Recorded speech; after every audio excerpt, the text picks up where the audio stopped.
Welcome to Mana's Potion. My name is Mitchell, but you may call me Mana. Welcome back to Disgaea Nuzlocke. Last time, I forgot to do a proper intro, and we also did De Niro Palace 2. At least we stopped there. This time, it's time to do De Niro Palace 3, after I did a little bit of grinding off screen. Just to show the fruits of my labor there. I think Kyle stopped at, being level 14. He's now level 16 with a sharp edge and 2 leather jackets. I don't think that's very comfortable. He's also weapon skill level 10, so now he knows Wing Slayer. I'm not going to be able to use it in the near future. It costs 90 SP. But he has it, so if I want to, I could give him 90 SP. And Jerry is level 15 with a Bat Parasol. He now knows Shock Magic. 3 lightning bolts are discharged in sequence. Again, monster character. I don't play with monster characters, so I have no freaking idea how good that is. Additionally, however, his statistician is now at 94. I'm super excited about this, because that's basically 100, so he's basically getting double EXP. Which means my grinding worries are basically solved. I also got some extra items out of the item world. Pleased about that. Also, the hospital gave us a muscle fight, so Jerry has even more HP. He is quickly becoming an HP tank, and I appreciate that, because we are going to need it. Because guess who's tackling De Niro Palace 3? Yeah, me. So, why don't we go ahead and get into it? I'm feeling nervous about this. Because even though Kyle's level 16 and Jerry's level 15, this can still sneak up on me. I don't care if they have over 100 defense. I think some of these guys have close to 100 attack. But, it's either this or back to the item world, and frankly, it's driving me crazy with how much I gotta grind. Ah! Prince, look! Who's that handsome devil? It's a portrait of my old man. Oh, so this is what Mr. Krzyzewski looked like. That's right, he was a magnificent overlord, I'll say. Not even. You swing the standard direction, Laharl, that's okay. I was ready to dethrone him myself, but he went and croaked on his own. Or you were talking about killing him, got it. Hey, Prince, can I have it? Sure. Go ahead. Come to think of it, how did he pass away? Choked on a black... blah, blah, blah. One more time. Choked on a black pretzel. Huh? The Overlord of the Netherworld died by choking on a pretzel? Well, it happened. So I guess anything's possible. And this was the person I was ordered to assassinate? Yes. Yes, you were.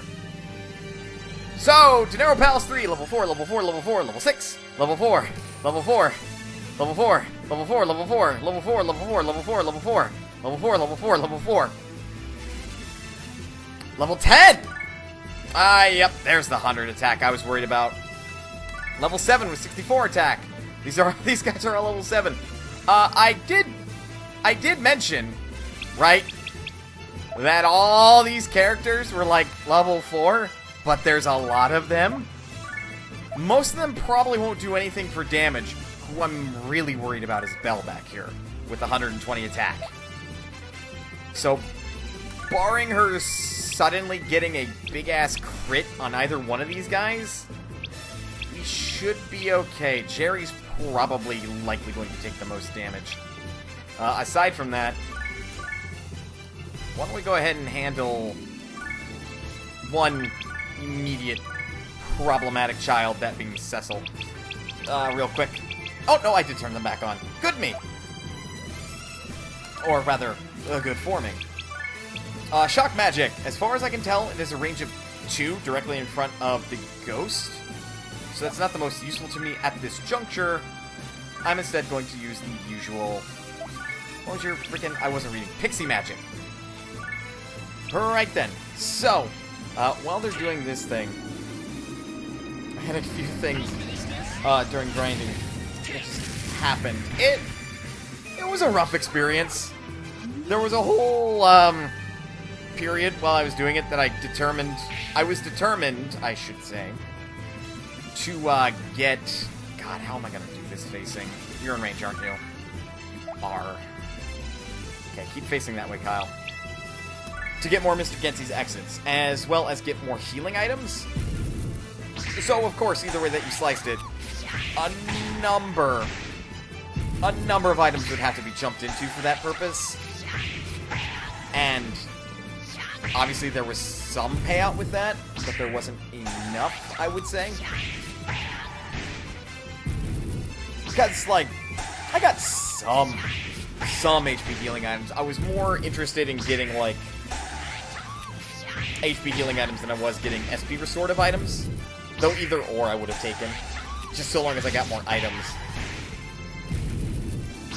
Ooh. Thankfully I was a Nick.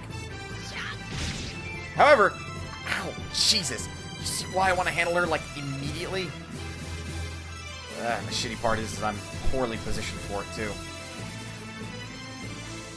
This is exactly what I was worried about. Go ahead and hit. I'm also worried about hitting these guys with a normal attack. Because... well, I assume, like, you would know why. Because they're monks. They have 2 counter.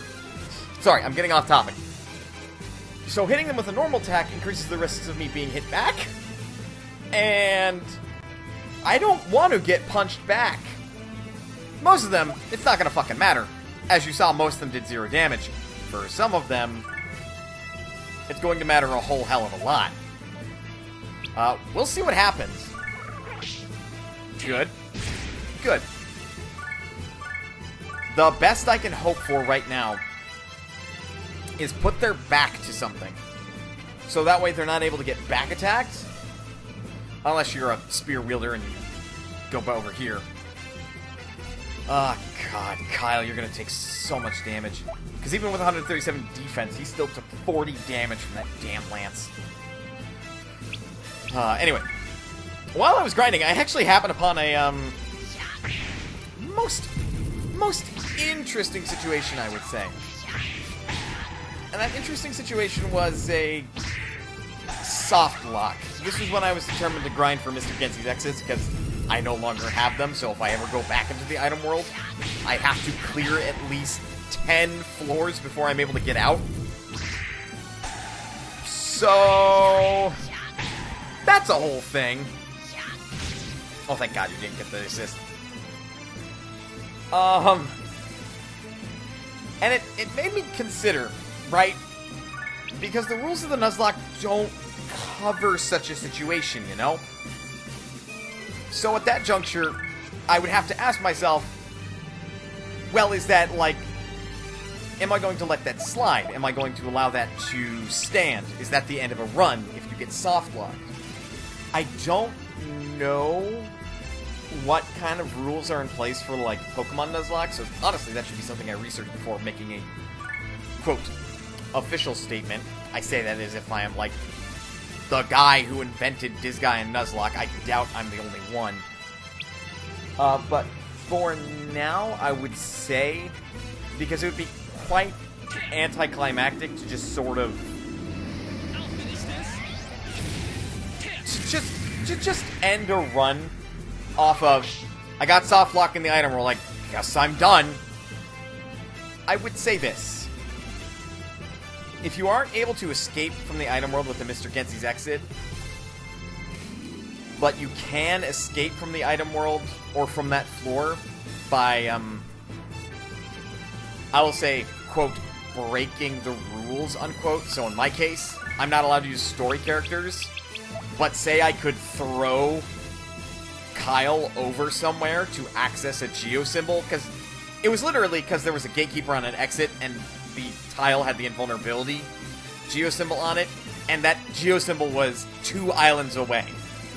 That was literally the only reason I was unable to get to it. But, in my case, if I could use the story characters to pick up and throw Kyle over there to pick up and throw the invulnerability geo symbol off of that color, and then have Jerry kill the person, and then exit, I would say at this juncture that's fine. Because we'll call that a soft lockpick. However, if I'm not able to do that, such as, like, 2 islands away is the invulnerability tile. But then out of reach is a no-lift tile. And the guy is on an exit that's, like, backed into a corner, so even if I had a monk, I couldn't push him off. Then I would say quit and reload to last save. In an honor system, save before going into the item world, and I'm going to do that from now on. Not like I haven't been doing it already, but I'm just saying I'm going to do it from now on. Anyway, back to the matter at hand. Kyle is getting bullied. Oh, that AI was smart. Fuck. This'll be interesting. Because what the AI has done is the AI has maneuvered the spear wielder out of Kyle's reach. Because the next time Kyle can attack them, they're dead. Period.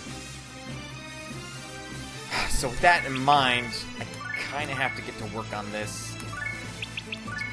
And I don't want to. Because I want to save this for the boss. Kyle should be able to survive a hit or two.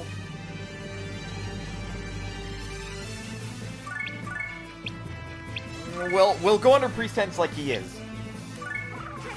This is probably a foolhardy action, and I should play it safe rather than fast and loose.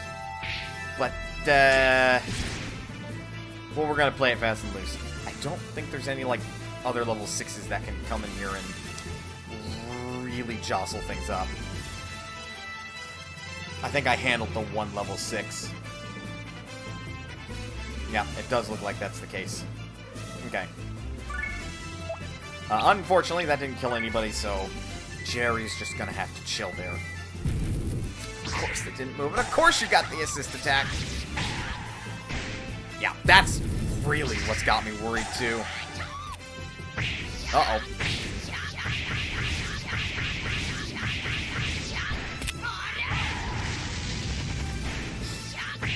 At the very worst, I want to save the Taiyaki for the next map.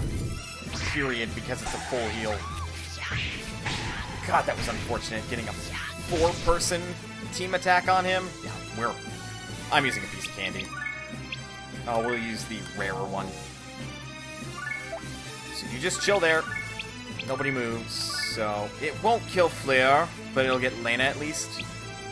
And we'll end turn. We're gonna be here a while, and I knew we would be. But God, if we're here for too long, it does make me worry about the difficulty of the next stage.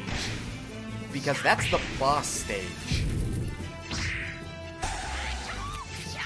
And I don't know if I want to grind in the item world anymore.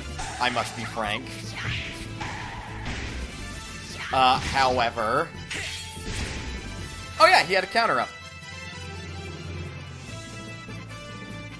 Oh yeah, he had a counter up.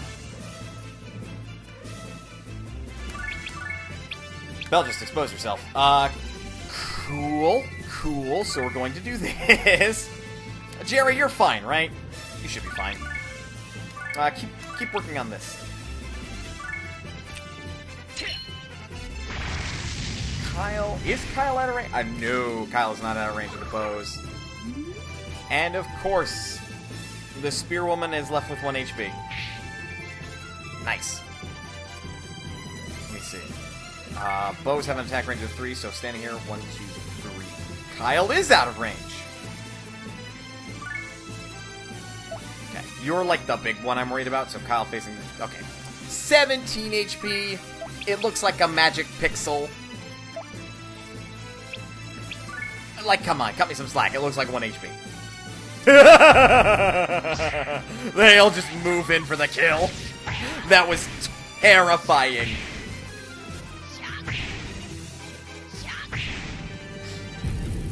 But yeah, you're gonna see the mechanic doing its work. Because that last one that hit, the more special hits you have tied to a target, the more damage. Oh,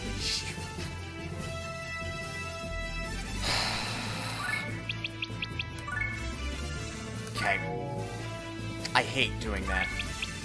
But anyway, the more special hits that are tied to a target, or that land against the target, I should say. Basically, the number of attacks you do in a row, the more damage that target's going to take. Like, just period. I don't know off the top of my head how the heck it's actually calculated. I mean, I have an idea, but I have no idea. Stand here. Like, I'm going to move Jerry closer, so that way, if they don't reposition to surround him again, I can get him to move to take out Bell. Or somebody, so that way Kyle isn't surrounded, and he can take out Bell. Uh-oh! That's not quite what I wanted. Oh, but Jerry's got shock magic! This might actually play in my favor, because not only does he have a lot more HP, he also has the range to do it. Okay. Good stuff. And Kyle will be fine. And frankly, he could just rip and tear. Shock magic. This will be the first time I get to see this. Well, I've seen it before, because there are late-game ghost enemies that use it.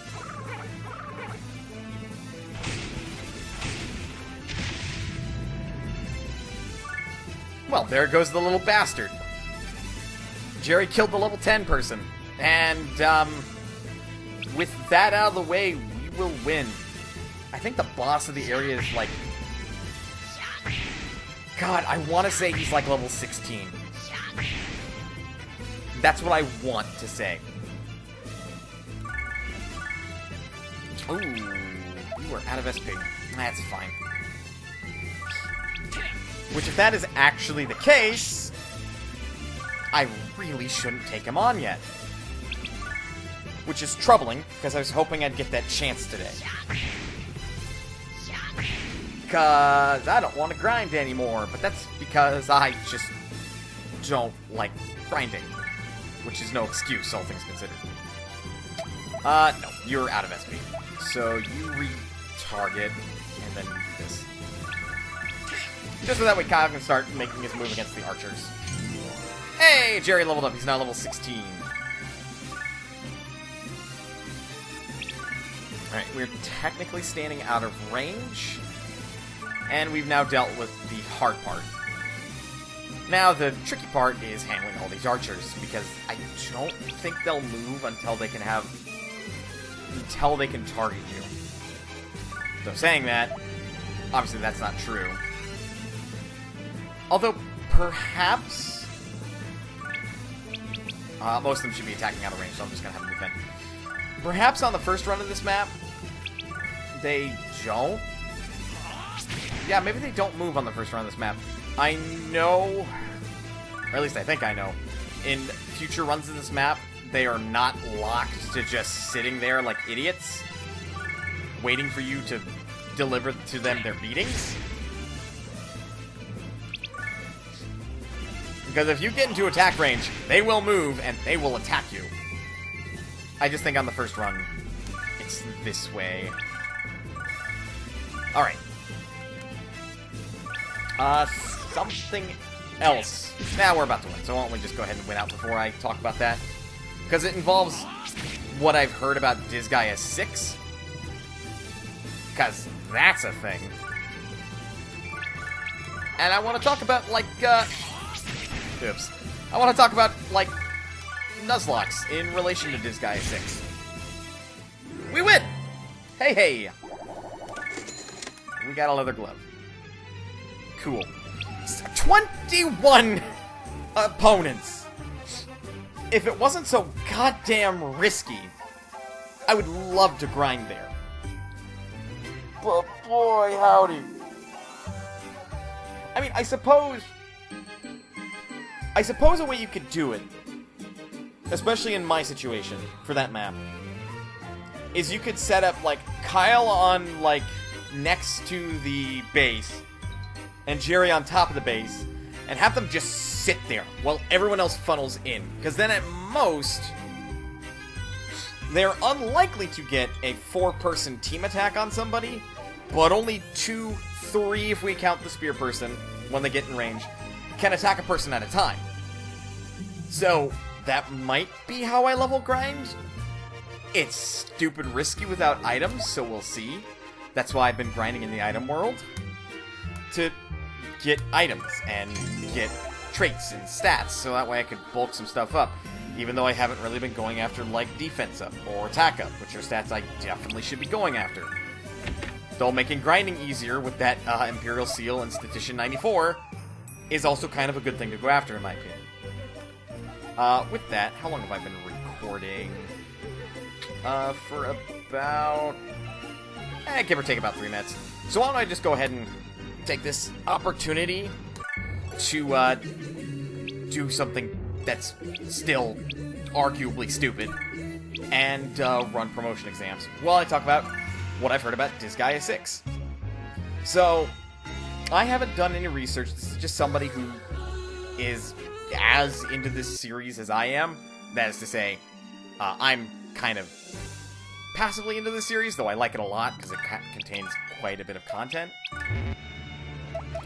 And they had told me that... Oh, right, we gotta do zombie puke. They had told me that Disgaea 6 might not be possible to Nuzlocke in. Because they said that one of the primary mechanics in the game to make progression is dying. And though that does put a damper on things, I kind of just stated, simply put, that if somebody wanted to run a Nuzlocke of the game and have progress on it... Also, is this, like, toxic where it just gets worse over time? Or was it because he was defending? Either way. Where, like, if somebody really wanted to play a Nuzlocke of that game, I would presume that they would bend or adjust the rules so they could. That is to say, if it is necessary to die in order to progress, like the main character has to die or something, maybe the main character, even though they're dead, is just used as cannon fodder over and over again to just make progress, or whatever is necessary. I don't know how the game is ultimately going to be. The most I know is that. That you can do quadrillion, you can do like 9 quadrillion damage. Like a quadrillion 9s. Disgaea, do you have any chill? Those numbers are getting too big. Trick question. Disgaea never had chill, it never will.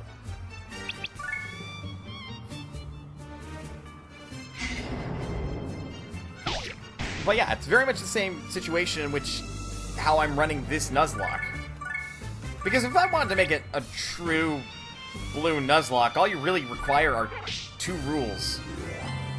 The first enemy you encounter on a map, if you, like, you gotta attempt to capture them, and if you don't successfully capture them, you miss your shot, you move the fuck on. And if anybody dies, they die for good. And you're not able to use them. And you delete them at your earliest convenience. That is like the core essentials of a Nuzlocke. If to proceed in Disgaea 6 requires that, you know, you die X number of times, then to proceed in Disgaea 6, you die X number of times, and you use that to your advantage. Kind of like similarly, soft locking in the item world. Now that I know that that is 100% a possibility, I would design a rule around that. It would be kind of like if the inevitability came up in Pokemon, where you're stuck in a cave, and you don't have an escape rope, and in order to get out, you have to use strength. But the trouble is that a Pokemon that had strength, and is the only one in your party that can have strength, got KO'd, so they're dead, ergo you should not conceivably be allowed to use them at that juncture. The question becomes, do you allow the player to use that Pokemon to use Strength so they can get out of the cave, or even so far as to keep that Pokemon on their team so they can have Strength to proceed with the game, or is the run over? And I feel like that's a case-by-case basis and is more a matter of opinion than it is like, unless the creator of the game system says this is a hard and fast rule, abide by it. But, you know. Actually, we're gonna save here. We're not done, but I'm just... I just want to save in case something happens. That thing happening probably being death, and I hope it doesn't happen, because I have a strategy for this map that should work, but the gremlin is gonna kind of be the biggest pain in my ass. So, we'll see. But I'm going to do a suicide maneuver, and I'm going to make Kyle versus these 3. Or 4. So I'm not too concerned about these... What are they? Hobbits? Hobbits. I'm not too concerned about these hobbits. They all have Petite Flare, which I believe is a fire element, or fire aspect ability. Kyle is neither weak nor strong to fire, and he has a resistance of 75. Their intelligence is 39. They shouldn't do too much damage, though I've been wrong in the past about that. I'm more concerned about the gremlin. For obvious reasons. So, much like how I've approached these in the past, we're going to approach it as a one-at-a-time basis. Let's defend. Even on the off chance where they do a physical attack, yeah, I'm hedging my bets on them using Flare. Yeah, okay, that was expected. One more range check. Because something I actually do have to keep in mind is Hell Pepper has a 3 in front of the gremlin, like a 1x3, and I don't want to accidentally be in range for that, which I don't think I am. Nope. So the gremlin should have no reason to approach me, and we're going to save my SP. I'm doing that because I want to kill the gremlin as quickly as possible. Ow. Well, that was quite rude. What the hell is your attack? 71? I guess the bullseye would do that, but damn. Okay. Let's reset. Or at least as close to a reset as I dare to get to. And then I believe that's in range. Double checking. Yes, it is. Defend.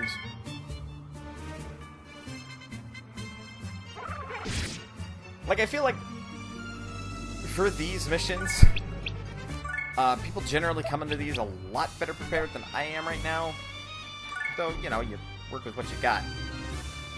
This, if that's in range... Oh, no, really? Well, alright then. I probably just confirmed that literally previously, but sometimes a different perspective is required. Nice. There we go. That's what I was really hoping for. Now for the hard part. Because no matter what I do here, because if I incite this guy's wrath and he stands here, guess who's in range to do Hell Pepper?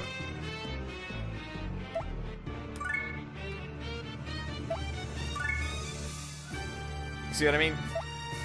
So in honesty, what should happen is I come to them. And hope that God I can kill him in one turn.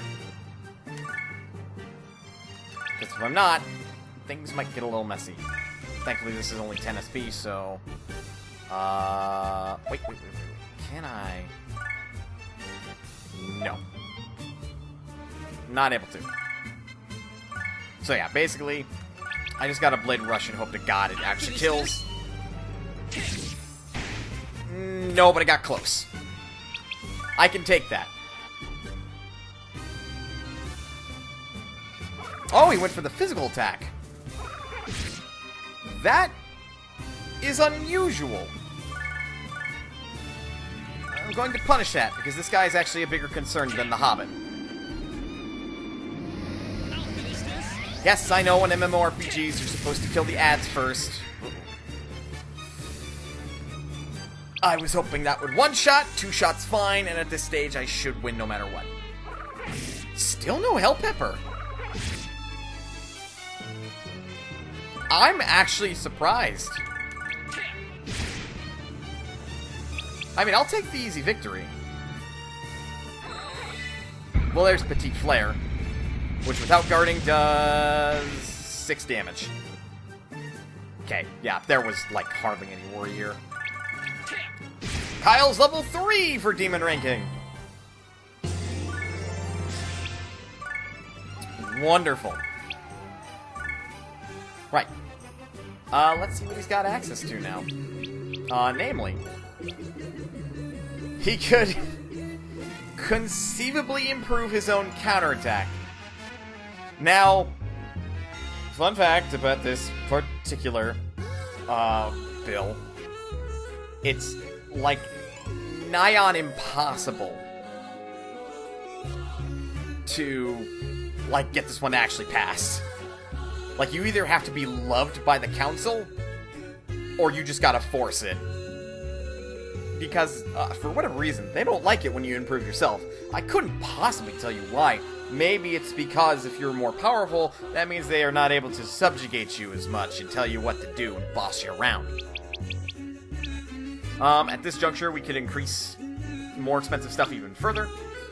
We also have the ability to transmigrate, which is renamed later in the series as reincarnation. Which basically means I can now start Kyle back at level 1 if I want to. And I don't have to actually do anything. I can do this and just basically menu. I would say that this does not count as creating a character. But I can see a rule being made around transmigration. So I could very easily improve Kyle from the base warrior to a centurion. And he would have a hit percentage boost for doing so. I caution during reincarnations too frequently. Especially in a fucking Nuzlocke, because that can blow up in your face real fast. Because when you reincarnate, you start back at level 1. So your stats go back to level 1. You keep a percentage of how much stats you've gotten up to that point. Voice crack. However, you're kind of lower level. You can also change yourself from, like, I think Kyle is he average? I actually forget how you check if he's average or not. Well, regardless, you can readjust, like, what stage of growth or how many starting skill points you can invest into Kyle at this point. Like, I could now make him skilled.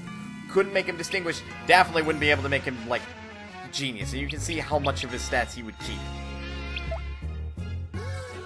But as you get higher and higher ranks, it costs more and more mana. So I could still make him a skilled centurion, but it would take some time. I forget if you can rename them upon reincarnation, but if you're able to, you're able to. If you're not, you're just not. Otherwise, all things considered, that's what I had on the docket today. So, with that said, I guess it's back to the grinding board. Apologies about that. I was genuinely hoping to get further, but I'm not.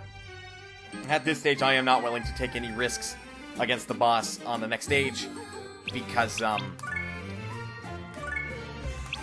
only having Taiyaki as your one healing item against the next boss, I may as well have a Death Wish.